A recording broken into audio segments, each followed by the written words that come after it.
नमस्कार दोस्तों, स्वागत है आपका हमारे चैनल इनसाइड बुक्स एआई पर, जहां हम आपके लिए लेकर आते हैं बहुत ही ज्ञानवर्धक और मोटिवेशन बुक समरी की वीडियो।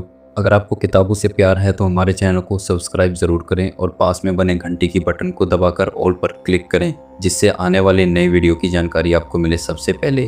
अब चलिए चलते हैं अपने टॉपिक पर। दोस्तों, आज हम जिस किताब के बारे में बात करने वाले हैं उसका नाम है इग्नाइटेड माइंड, जिसके लेखक हैं हर भारतीय के दिल में रहने वाले, अपना पूरा जीवन देश के लिए समर्पित करने वाले भारत के पूर्व राष्ट्रपति, मिसाइल मैन, भारत रत्न स्वर्गीय डॉक्टर APJ अब्दुल कलाम साहब।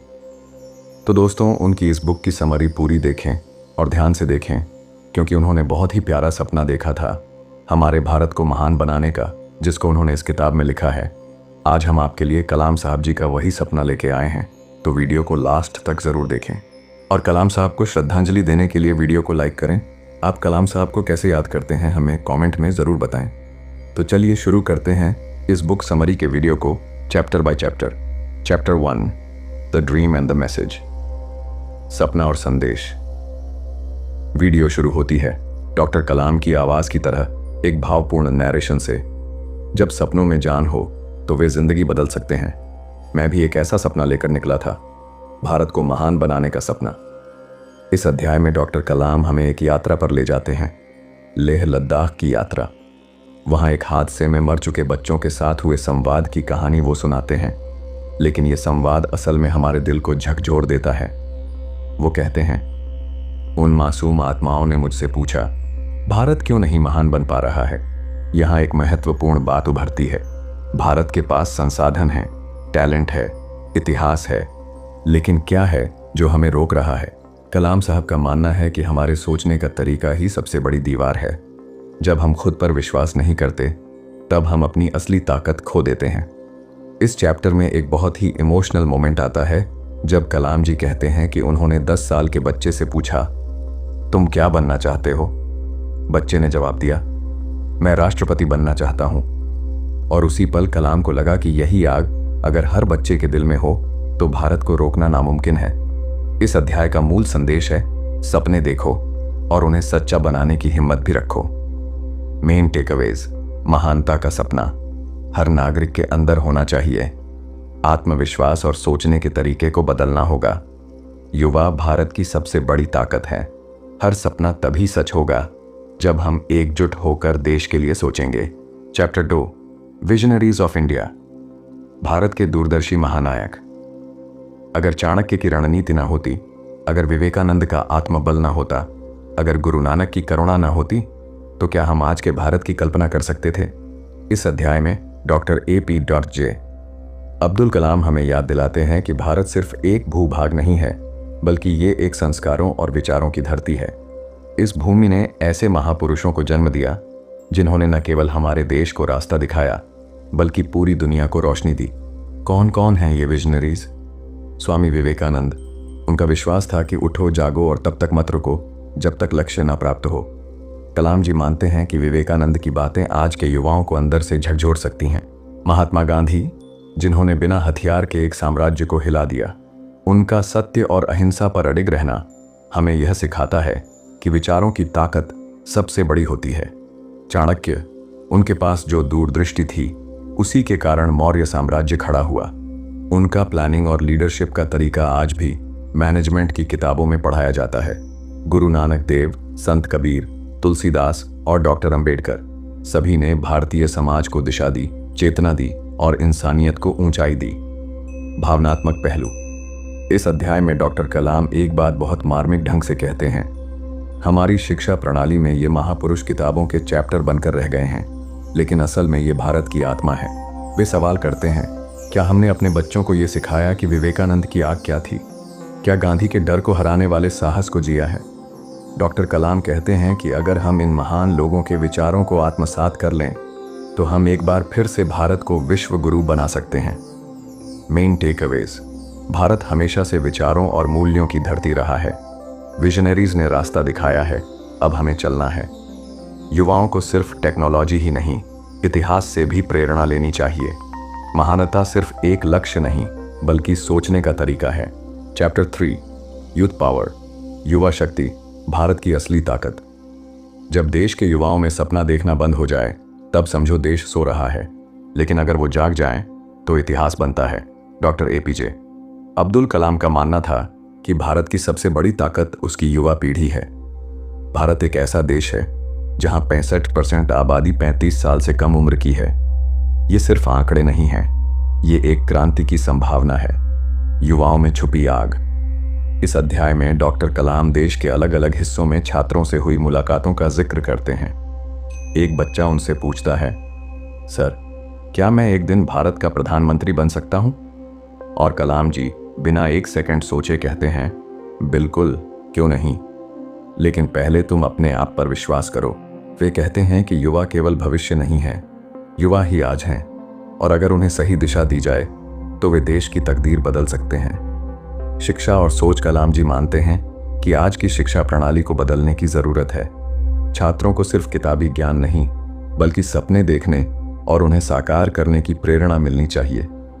वे कहते हैं, हम बच्चों को सिखा रहे हैं कि क्या सोचना है, लेकिन यह नहीं सिखा रहे कि कैसे सोचना है।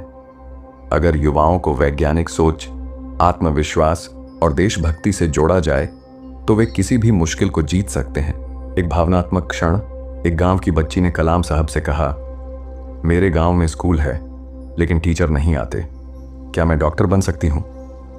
कलाम साहब की आंखों में आंसू आ गए, लेकिन उन्होंने मुस्कुराकर कहा, अगर तुम ठान लो तो तुम्हें कोई नहीं रोक सकता।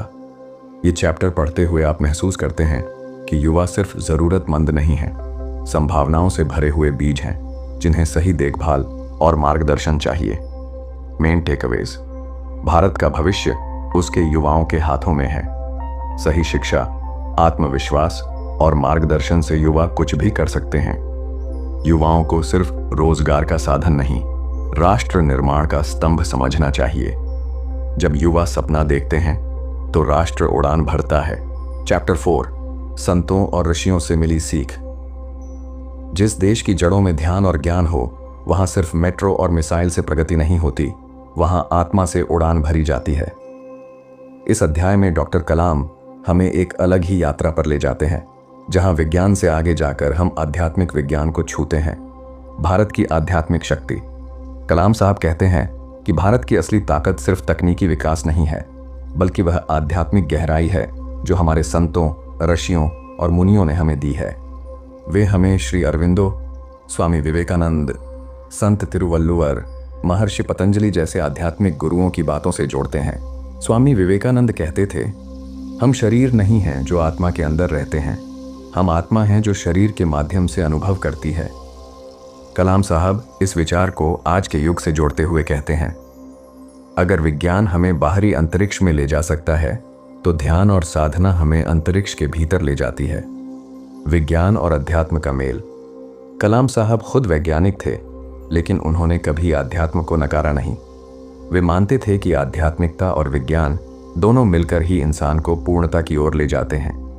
वे एक उदाहरण देते हैं, जब वे एक अंतरिक्ष मिशन में असफल हुए थे और निराश हो गए थे। उस समय उन्होंने भगवद गीता पढ़ी और वहां से उन्हें एक शांति और नया दृष्टिकोण मिला। वे कहते हैं, मैंने महसूस किया कि मेरी हार स्थायी नहीं है और मैं फिर उड़ सकता हूं। एक भावनात्मक अनुभव। कलाम जी रामेश्वरम मंदिर का भी जिक्र करते हैं, जहां वे बचपन में जाया करते थे। वहां की घंटियों की आवाज और पूजा का माहौल उनके दिल में आज भी बसा हुआ है। वे मानते हैं कि यही वातावरण, यही संस्कृति बच्चों के अंदर संस्कार और चरित्र निर्माण करती है। Main takeaways. भारत की आत्मा उसकी आध्यात्मिक परंपरा में छिपी है। विज्ञान और अध्यात्म को साथ लेकर चलने से ही सच्ची प्रगति संभव है। ऋषियों और संतों के विचार आज भी उतने ही प्रासंगिक हैं। आत्मा को पोषित किए बिना समाज स्वस्थ नहीं रह सकता। चैप्टर 5, रचनात्मक शिक्षक और राष्ट्र निर्माण। मैं आज जो कुछ भी हूं उसका कारण मेरे शिक्षक हैं। उन्होंने मुझे सिर्फ पढ़ाया नहीं, उन्होंने मुझे उड़ना सिखाया। इस अध्याय में डॉक्टर कलाम शिक्षा की असली ताकत को उजागर करते हैं।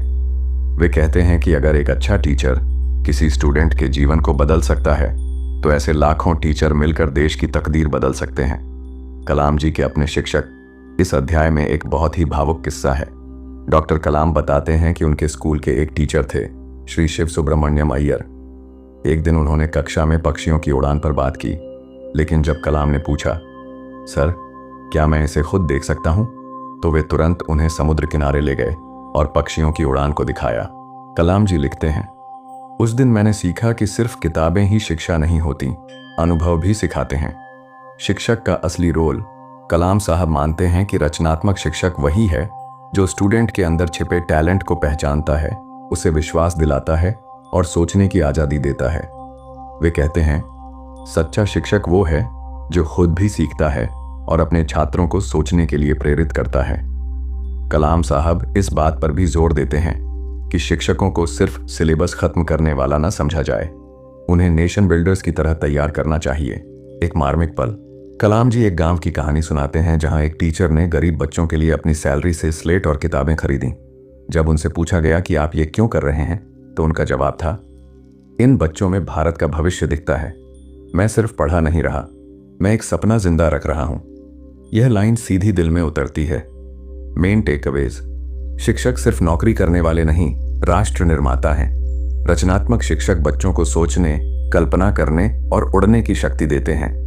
एक अच्छा शिक्षक अपने छात्र के भीतर छुपे भारत को पहचानता है। चैप्टर 6, राष्ट्र के नेताओं का संदेश। नेता वो नहीं जो सिर्फ भाषण दे, नेता वो है जो अपने विचारों से एक पीढ़ी को दिशा दे दे। इस अध्याय में डॉक्टर कलाम हमें मिलवाते हैं कुछ ऐसे नेताओं से जिनसे उन्होंने खुद बातचीत की, जिनसे उन्होंने सीखा और जिन्हें देखकर उन्हें यकीन हुआ कि भारत का भविष्य उज्जवल हो सकता है। नेताओं के अनुभव और संदेश। प्रणब मुखर्जी, उन्होंने कलाम जी से कहा, हमारे पास संसाधन हैं, टैलेंट है, इतिहास है, जरूरत है तो सिर्फ आत्मविश्वास की। डॉक्टर कर्ण सिंह, उन्होंने कलाम को बताया कि भारत का सांस्कृतिक गौरव ही उसकी असली ताकत है। हमें अपने अतीत से प्रेरणा लेकर भविष्य की रचना करनी होगी। राजीव गांधी, उन्होंने युवाओं के लिए कंप्यूटर क्रांति की नींव रखी थी। कलाम जी बताते हैं कि राजीव गांधी को यकीन था, अगर तकनीक को गांवों तक पहुंचाया जाए तो भारत बदल जाएगा। और कई आध्यात्मिक गुरु जैसे कि सत्य साईं बाबा और श्री श्री रविशंकर, इनसे बातचीत में कलाम ने सीखा कि नेतृत्व केवल बाहरी नहीं होता, आंतरिक ऊर्जा और सेवा की भावना से ही सच्चा नेतृत्व आता है। कलाम साहब की सोच। इस अध्याय में कलाम जी इस बात पर जोर देते हैं कि नेता सिर्फ सत्ता का केंद्र नहीं, नैतिकता और दृष्टि का स्रोत होने चाहिए। वे कहते हैं, राष्ट्र को दिशा देने के लिए जरूरी है कि नेता खुद स्पष्ट सोच और उच्च चरित्र वाले हों। कलाम जी का मानना है कि अगर हर नागरिक अपने भीतर के नेता को जगाए तो देश को बाहरी नेताओं की आवश्यकता ही नहीं पड़ेगी। एक भावनात्मक संवाद। एक छोटे शहर के नेता ने कलाम जी से कहा, मेरे पास साधन नहीं, लेकिन मेरे लोग हैं, और जब तक मेरे लोग हैं मैं उन्हें उम्मीद नहीं खोने दूंगा।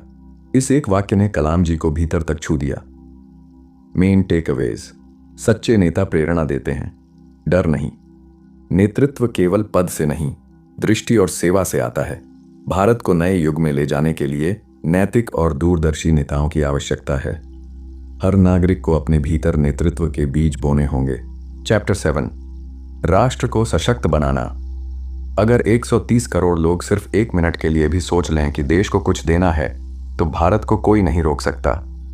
इस अध्याय में डॉक्टर कलाम बहुत ही साफ शब्दों में कहते हैं, भारत को अगर महान बनाना है तो सिर्फ सरकार या नेता नहीं, हर नागरिक को उठना होगा। राष्ट्र को सशक्त बनाने की दिशा। कलाम साहब कहते हैं कि सशक्त राष्ट्र की 5 मुख्य नींव हैं। नंबर 1, शिक्षा। शिक्षा वो आग है जिससे चेतना जगती है, लेकिन सिर्फ किताबी ज्ञान नहीं, सोचने की आज़ादी और समाधान खोजने की प्रेरणा वाली शिक्षा। नंबर 2, स्वास्थ्य। अगर देश के नागरिक स्वस्थ नहीं होंगे तो वे राष्ट्र निर्माण में हिस्सा नहीं ले पाएंगे। हर गांव तक स्वास्थ्य सुविधाएं पहुंचना जरूरी है। नंबर 3, संपर्क और तकनीक। डॉक्टर कलाम मानते हैं कि अगर सड़कों, इंटरनेट और बिजली की पहुंच गांवों तक हो जाए तो ग्रामीण भारत आत्मनिर्भर हो जाएगा। नंबर 4, आत्मनिर्भरता और उत्पादन। वे कहते हैं, हमें उपभोक्ता नहीं, उत्पादक बनना होगा। भारत को विज्ञान, तकनीक, खेती और उद्योगों में आत्मनिर्भर बनना होगा। नंबर 5, चरित्र और नेतृत्व। कलाम साहब इस बात पर जोर देते हैं कि देश को ईमानदारी, नैतिकता और सेवा की भावना से भरपूर नेतृत्व चाहिए। एक भावुक अनुभव। कलाम जी एक कॉलेज की छात्रा की कहानी बताते हैं। वह लड़की कहती है, सर, मैं डॉक्टर बनना चाहती हूं ताकि मेरे गांव की औरतों को शहर न जाना पड़े। कलाम साहब की आंखें भर आईं। वे कहते हैं, यही सशक्त भारत की शुरुआत है, जब एक बच्चा कहे, मैं अपने देश के लिए जीऊंगा। नागरिकों की भूमिका। वो डॉक्टर कलाम बार बार दोहराते हैं कि राष्ट्र को बदलने की जिम्मेदारी केवल सरकार की नहीं है। हर नागरिक एक लीडर है, हर छात्र एक क्रांतिकारी है, हर शिक्षक एक दीपक है। Main takeaways. भारत को सशक्त बनाने के लिए शिक्षा, स्वास्थ्य, तकनीक और आत्मनिर्भरता जरूरी है। सिर्फ सरकार नहीं, हर नागरिक को जिम्मेदारी उठानी होगी। छोटे प्रयासों से भी बड़ा बदलाव आता है। युवाओं और नागरिकों को देने की भावना से जीना चाहिए। Chapter 8 towards a new India, एक नए भारत की ओर। भारत एक महान देश है, लेकिन क्या आप उसे महान बनते देखना चाहते हैं या सिर्फ चाहना चाहते हैं? इस अध्याय में डॉक्टर कलाम एक बहुत ही सीधी और सच्ची बात कहते हैं। सपने देखने वालों का देश अगर अपने सपनों को साकार करने का साहस न जुटाए तो वो केवल किताबों में जिंदा रहता है। नए भारत की तस्वीर। डॉक्टर कलाम हमें एक ऐसे भारत की कल्पना कराते हैं जहां हर बच्चा शिक्षित हो, हर गांव में बिजली, पानी, इंटरनेट पहुंचे, हर युवा आत्मनिर्भर हो, हर नागरिक राष्ट्रहित को व्यक्तिगत हित से ऊपर माने। वे कहते हैं कि भारत के पास सब कुछ है, प्राकृतिक संसाधन, प्रतिभा, इतिहास, संस्कृति और ऊर्जा। बस जरूरत है एकजुट होकर एक साझा सपना देखने की। जागते हुए सपना देखो। कलाम जी इस अध्याय में कहते हैं, सपने वो नहीं जो सोते हुए आते हैं, सपने वो हैं जो आपको सोने नहीं देते। वे मानते हैं कि अगर भारत के 130 करोड़ लोग सिर्फ एक छोटा कदम भी हर दिन देश के लिए उठाएं, तो भारत को महाशक्ति बनने से कोई नहीं रोक सकता। भावनात्मक संदेश। डॉक्टर कलाम एक घटना याद करते हैं। एक स्कूल में उन्होंने बच्चों से पूछा, तुम्हारा सपना क्या है? एक बच्चा उठा और बोला, सर, मैं भारत को फिर से सोने की चिड़िया बनाना चाहता हूं। उस बच्चे की आंखों में जो चमक थी वही इस पूरे अध्याय का सार है। कलाम जी की आंखें नम हो गईं। उन्होंने उस बच्चे के सिर पर हाथ रखकर कहा, तू करेगा बेटा, तू ही करेगा। हमें क्या करना होगा? बच्चों को सोचने और उड़ने की आज़ादी देनी होगी। युवाओं को प्रेरणा और मार्गदर्शन देना होगा। हर नागरिक को अपने कर्तव्य और चरित्र के प्रति सजग होना होगा। एकजुट होकर एक साझे सपने को साकार करना होगा। Main takeaways. भारत को महान बनाने का काम आज शुरू होना चाहिए, हम सबको मिलकर। सिर्फ सरकार या नीति नहीं, एक एक नागरिक की जिम्मेदारी है। अगर हर युवा अपने देश के लिए एक कदम बढ़ाए तो इतिहास बदला जा सकता है। इग्नाइटेड माइंड्स सिर्फ एक किताब नहीं, एक आंदोलन है, एक चेतना है। अंतिम संदेश, ये भारत तुम्हारा है, ये सपना तुम्हारा है और इसे सच करने की जिम्मेदारी भी तुम्हारी है। तो चलो उठो, जागो और तब तक मत रुको जब तक भारत फिर से महान न बन जाए। तो दोस्तों, ये थी इस किताब की पूरी समरी। उम्मीद है आपको बहुत पसंद आई होगी। आपको डॉक्टर कलाम साहब का सपना और सोच कैसी लगी, हमें कमेंट में ज़रूर बताएं। वीडियो को लाइक और शेयर करें और ऐसे ही ज्ञानवर्धक वीडियो देखने के लिए हमारे चैनल इनसाइड बुक्स AI को सब्सक्राइब करें। तो दोस्तों, मिलते हैं किसी और वीडियो में। तब तक के लिए नमस्कार। जय हिंद। डॉक्टर कलाम साहब अमर रहें।